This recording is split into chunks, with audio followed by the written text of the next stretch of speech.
नमो नमः। बच्चों, आज हम पढ़ेंगे कक्षा 8वीं की सुरभि का चतुर्थ पाठ नीति श्लोकाः अर्थात नीतियों पर आधारित श्लोक। नीति श्लोकेषु नीति ही भवति। नीति श्लोकों में नीति अर्थात नियम होते हैं।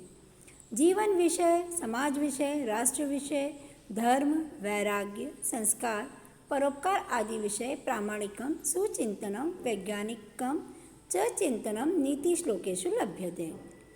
जीवन के विषय में, समाज के विषय में, राष्ट्र के विषय में, धर्म, वैराग्य, संस्कार, परोपकार आदि के विषय में प्रामाणिक चिंतन और वैज्ञानिक चिंतन नीति श्लोकों में प्राप्त होता है।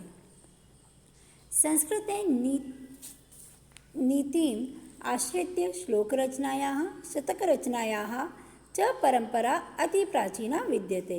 संस्कृत में नीतियों पर आधारित श्लोक की रचना और उनमें भी 100 श्लोकों की रचना ऐसी परंपरा बहुत प्राचीन है, बहुत पुरानी है।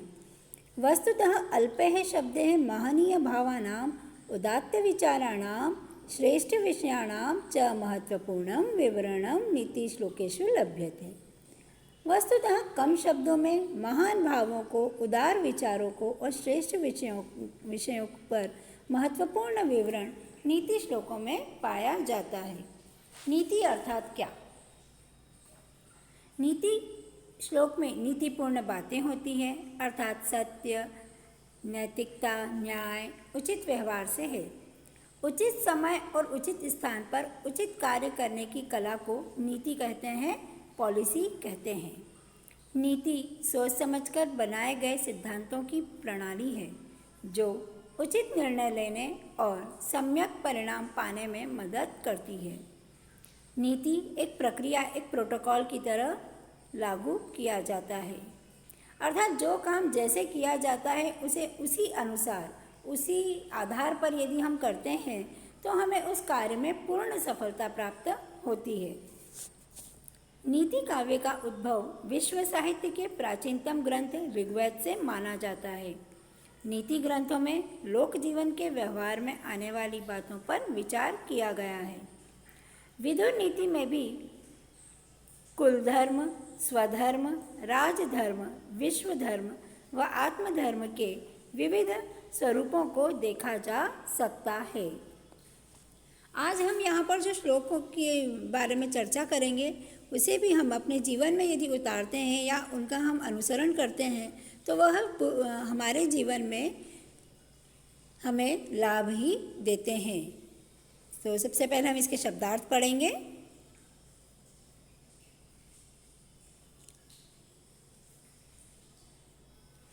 अर्थागमः अर्थात धन का आगम, धन का आना। अरोगिता निरोगिता। वश्यः आज्ञापालक। अर्थकरी धन संग्रह कराने वाली। अयुक्तम अनुचित या अयोग्य। स्वामिनः समर्थ जन का। युक्तम उचित वस्तु या उपयोगी वस्तु। अमृतम अमरता। मृत्यु मापद्यते मृत्यु को पाता है। यहाँ पर ये 2 शब्द हैं, मृत्यु आपद्यते अर्थात मृत्यु को पाता है। आपत्सु आपत्तियों में। व्यसनेषु संकटों के समय। जानियात जानना चाहिए, यहाँ पर यह हमें विधि लिंग लकार में दिया गया है। आरोप्यते चढ़ाई जाती है। निपात्यते गिराई जाती है।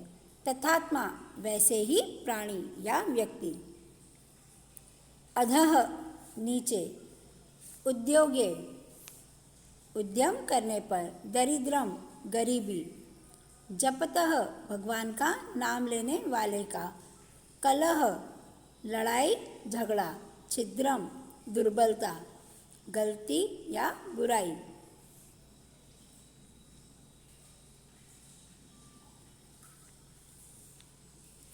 अवनिपातितम वह कौन सी वस्तु है जो पतनशील नहीं है।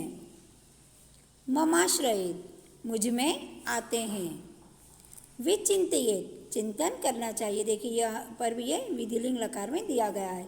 गुणेषु, गुणों के उपार्जन में, यहाँ पर भी यह सप्तमी विभक्ति आपको दी गई है। कीमा टोपे है, बाहरी आडंबरों से क्या? बाहरी आडंबर मतलब दिखावा करना। घंटा भी ही, घंटे लटकाने से, यहाँ पर घंटा भी आपको तृतीया विभक्ति में दिया गया है और यह बहुवचन में है। क्षीर विवर्जिताः, दूध से रहित। भोगः, भोग विलास, भोग विलास अर्थात आवश्यकता से अधिक वस्तुओं का संग्रह करना। निस्सत्वस्य, अशक्त के लिए। अनभ्यासे, अभ्यास न करने पर।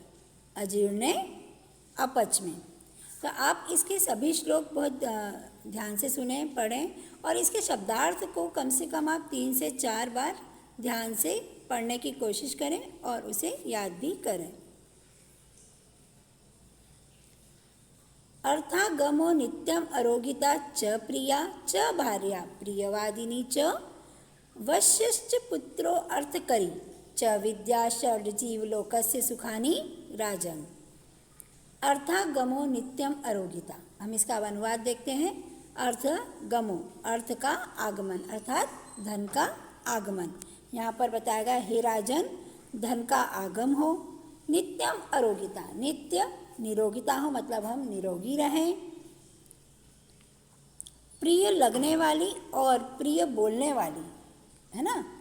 यहाँ पर क्या लिखा है? प्रिया च भार्या प्रियवादिनी। प्रिया अर्थात पत्नी, प्रिया अर्थात प्रिय लगने वाली, भार्या अर्थात पत्नी। प्रिय लगने वाली और प्रियवादिनी अर्थात प्रिय बोलने वाली पत्नी हो। वश्यश्च पुत्रो अर्थकरी, आज्ञाकारी पुत्र हो। धन संग्रह करने वाली विद्या हो अर्थात शिक्षा हो। यह 6 बातें जीवन को सुख देने वाली होती हैं। यदि कोई भी व्यक्ति अपने जीवन में सुख की प्राप्ति करना चाहता है तो उसके जीवन में इन 6 बातों का होना आवश्यक होता है। पहला कौन सा? कि उसके पास धन का आगम हो अर्थात कि उसके पास धन हो, वह उसके पास अच्छी नौकरी हो जिससे कि वह धनार्जन कर सके, वह निरोगी हो। खूब पैसा है लेकिन बीमार इतना रहता है वो व्यक्ति कि वो तो पलंग पे से ही नहीं उठ सकता है, तो फिर उसके धन का क्या अर्थ है। फिर आता है पत्नी का नंबर, प्रिय लगने वाली और प्रिय बोलने वाली पत्नी हो। यदि ऐसी पत्नी होती है तो घर में हमेशा माहौल अच्छा बना रहता है, कलह नहीं होता है, झगड़े नहीं होते हैं और जीवन सुखमय हो जाता है। आज्ञाकारी संतान हो, यदि बच्चे कहना नहीं मानते हैं तो वह उस व्यक्ति के लिए भी उसका जीवन नर्क के समान ही हो जाता है। धन संग्रह करने वाली शिक्षा हो, खूब पैसा हो लेकिन हमारे पास यह बुद्धि ही ना हो कि हम इसको कैसे संभाल कर रखें, कहाँ पर खर्च करें, इसकी क्या उपयोगिता है, तो वह भी हमारे जीवन में हमारे दुख का कारण बन जाया करती है। ठीक है, तो अभी आपको समझ में आ गया। पहला श्लोक है, हम इसे पुनः पढ़ेंगे। अर्थागमो नित्यम अरोगिता च प्रिया च भार्या प्रियवादिनी च वशश्च पुत्रो अर्थकरी च विद्या षड्जीवलोकस्य सुखानि राजन। आप यहाँ पर इस शब्द को विच्छेद करके पढ़ें तो उचित होगा। अर्थागमो नित्यम अरोगिता, अर्थागमो नित्यम अरोगिता, ऐसे यदि हम इसे का विच्छेद कर देंगे तो हमें पढ़ने में आसानी होती है। ठीक है, नेक्स्ट। अयुक्तम स्वामिनो युक्तम युक्तम नीचस्य दूषणम अमृतम राहवे मृत्यु विषम शंकरम भूषणम। उपरोक्त श्लोक में उचित एवं अनुचित व्यक्तियों के बारे में किए जाने वाले कार्यों के बारे में बताया गया है। अब देखिए कैसे उचित व्यक्तियों के द्वारा किया गया अनुचित कार्य भी उचित हो जाता है। ठीक उसी प्रकार अनुचित व्यक्तियों के द्वारा किया गया उचित कार्य भी, योग्य कार्य भी अनुचित हो जाता है। जैसे रोगी के द्वारा अमृत पीने के पश्चात भी वह मृत्यु को प्राप्त हो जाता है और भगवान शंकर के द्वारा विष पीने के पश्चात वह उसके कंठ का आभूषण बन जाता है। अर्थात यदि हम इसे एक उदाहरण के माध्यम से समझते हैं कि यदि किसी मंदिर में एक पुजारी भी है और एक चोर भी है, यदि वह चोर उस मंदिर में जाकर भगवान के आसपास की कुछ वस्तुओं को ठीक कर रहा है, उनके श्रृंगार को ठीक कर रहा है, तो भी लोगों को क्या लगता है कि अरे यह चोर है, और उसे लोग मारना शुरू कर देते हैं या उस पर संदेह करना प्रारंभ कर देते हैं। किंतु यदि कोई पुजारी उस मंदिर की मूर्ति को उठाता है या कुछ और काम करता है, तो लोगों क्या सोचते हैं हम कि अरे यह तो मंदिर की साफ सफाई कर रहा होगा, लेकिन वह तो मंदिर में इसे जाकर वहाँ की वस्तुओं की चोरी करता है ना। तो इस प्रकार से अनुचित व्यक्ति के द्वारा किया गया अच्छा कार्य भी उसके लिए दुख का कारण बन जाता है, और उचित व्यक्ति के द्वारा किया गया अनुचित कार्य भी वह उसके कार्य में शामिल हो जाता है और उसे किसी प्रकार का नुकसान नहीं पहुंचता है। जैसे कि यदि कोई रोगी है, बस मरने ही वाला है, और उसके बाद उसको यदि कोई अमृत पिला दे तो भी क्या होता है कि वह मृत्यु को प्राप्त हो जाता है। लेकिन जब भगवान शंकर विष पान करते हैं तो भी उन्हें कुछ नहीं होता है और वह उनके गले का आभूषण बन जाता है।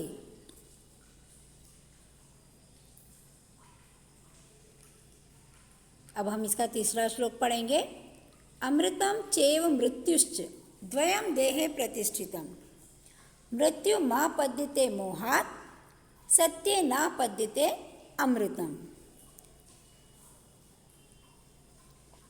यहाँ पर मोक्ष से संबंधित बातें बताई गई हैं कि हमें अच्छे कार्य करके या सत्य का ज्ञान करके भी हम मोक्ष की प्राप्ति कर सकते हैं। यह दोनों हमारे ऊपर ही डिपेंड करता है कि हमें क्या चीज़ चाहिए।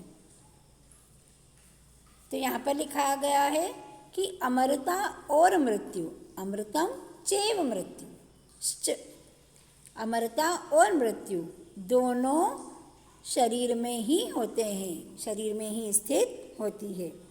मृत्यु माँ पद्यते मोहात्, मोह करने से मृत्यु की प्राप्ति होती है और सत्य का ज्ञान प्राप्त कर लेने से अमरता की प्राप्ति होती है, अर्थात हमें मोक्ष की प्राप्ति हो जाया करती है।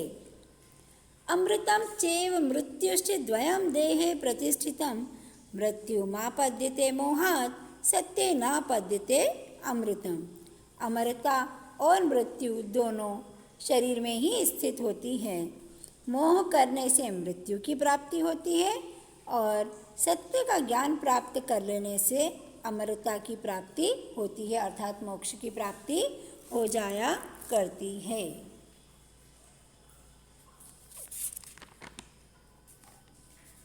नेक्स्ट, आपत्सु मित्रं जानीयात् युद्धे शूरं धने शुचिं भार्या शीर्णेषु वित्तेषु व्यसनेषु च बांधवान।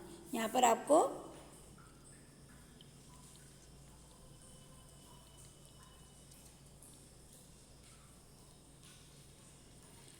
बताया गया है कि व्यक्ति की पहचान कब की जाती है, कि कौन सा व्यक्ति हमारे लिए कब कैसा रिएक्ट करता है या वह हमारे बारे में क्या सोचता है। हमारा यदि बुरा समय आता है तो वह हमारी मदद कर रहा है या नहीं करता है। इस प्रकार की बातें हमें कब पता चलती है, तो यह बताया गया है। या हम व्यक्ति की पहचान कब कर सकते हैं, वह हमें इस श्लोक में बताया गया है। आपत्ति में मित्र को, अर्थात जब हमारे ऊपर संकट आए तो हमें अपने मित्र की पहचान करना चाहिए। युद्ध में शूरवीर को पहचानना चाहिए। जो पराक्रमी होगा, जो बलवान होगा, जो साहसी होगा, वही युद्ध में जीतता है और रणभूमि में दुश्मन का सामना करता है। और यदि कोई डरपोक होगा तो उसे आप रणभूमि में ले जाएं या रणभूमि में उसे भेज दिया जाए तो वह वहाँ से पलायन कर जाता है, अर्थात वह वहाँ से भाग जाया करता है। धन में पवित्रता को पहचानना चाहिए, अर्थात पवित्र, अर्थात अब नोट तो सब एक जैसे ही होते हैं, उसमें क्या पवित्र और अपवित्र। तो इसमें ये बताया गया है कि धन में पवित्रता को मानना चाहिए, अर्थात मेहनत से कमाया गया धन ही पवित्र होता है। चोरी किए गए धन को हमें उपयोग में नहीं लेना चाहिए, या हमें पहली बात तो चोरी करनी ही नहीं चाहिए। तो इसलिए धन में पवित्रता को जानना चाहिए। धन की कमी में पत्नी को और बुरी आदतों में भाई बंधुओं को जानना चाहिए। जब घर में धन की कमी हो, कुछ धन का अभाव हो गया हो, तो उस समय पत्नी को जानना चाहिए। कई बार ऐसा भी होता है कि धन अभाव के कारण पत्नियां छोड़कर चली जाती हैं, और यदि वही व्यक्ति धन संपन्न हो तो वह उसके साथ खुशी खुशी अपना जीवन व्यतीत किया करती हैं। ठीक है। और बुरी आदतों में सबसे इम्पॉर्टेंट ये कि बुरी आदतों में भाई बंधुओं को जानना चाहिए। यदि हम में कोई बुरी आदत है या कोई बुरी आदत पनप रही है, तो वह हमें हमारे दोस्तों के द्वारा, हमारे भाई बहनों के द्वारा रोकी जानी चाहिए। किंतु यदि ऐसा नहीं होता है और वे हमें हमारी बुरी आदतों में हमारी आदतों का समर्थन करते हैं या बढ़ावा देते हैं, तो हमें उस समय अपने दोस्तों को, अपने भाई बहन को पहचानना चाहिए कि नहीं, यह हमारे लिए उचित नहीं है। एक बार हम पुनः इसे देखेंगे। आपत्सु मित्रम जानीयात्, युद्धे शूरम धने शुचिम, भार्या क्षीणेषु वित्तेषु व्यसनेषु च बांधवान। आपत्ति में मित्र को जानना चाहिए, युद्ध में शूरवीर को, धन में पवित्रता को, धन की कमी में पत्नी को, और बुरी आदतों में भाई बंधुओं को जानना चाहिए। ठीक है। अब इसके आगे का श्लोक हम अगले पार्ट में पढ़ेंगे।